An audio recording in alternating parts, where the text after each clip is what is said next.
Upon that occasion, the Venerable Subhuti addressed the Lord Buddha, saying, "Honored of the worlds, if a good disciple, whether man or woman, having desired to attain to supreme spiritual wisdom, what immutable law shall support the mind of that disciple and bring into subjection every inordinate desire?"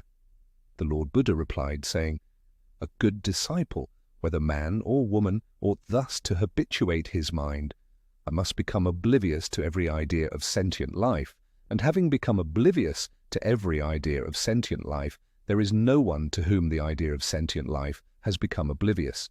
And why?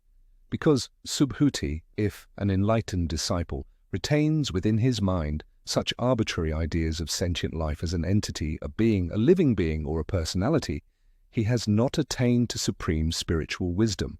And why?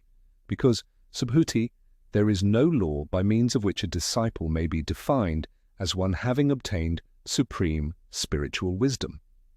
The Lord Buddha addressed Subhuti, saying, "What think you?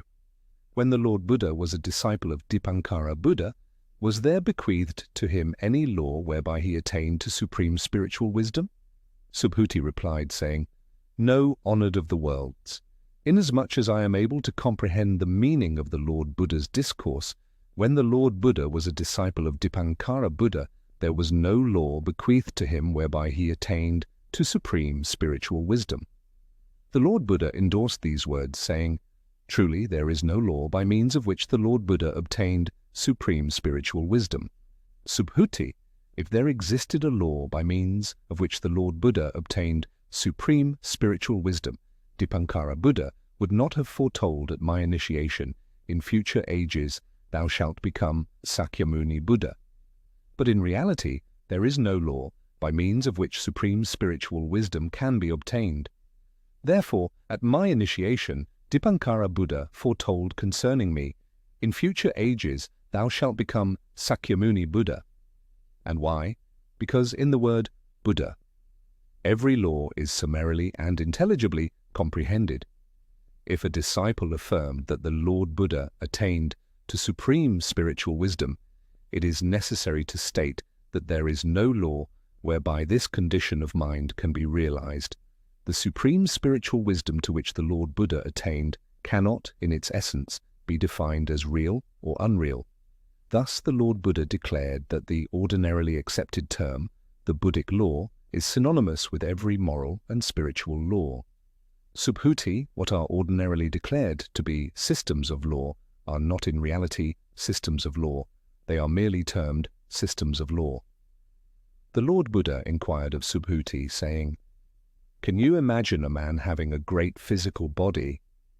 Subhuti replied, saying, "The Lord Buddha, discoursing upon the proportions of a physical body, did not maintain for these any real greatness. Therefore it is merely termed a great body." The Lord Buddha thereupon addressed Subhuti, saying, "Thus it is with an enlightened disciple. If he were to expatiate after this manner, I must become oblivious to every idea of sentient life. He could not be described as fully enlightened. And why? Because there is no law whereby a disciple can be approved as fully enlightened. Therefore the Lord Buddha declared that within the realm of spiritual law there is neither an entity, a being, a living being, nor a personality." The Lord Buddha addressed Subhuti, saying, "If an enlightened disciple were to speak in this wise, I shall create numerous Buddhist kingdoms, he could not be designated fully enlightened."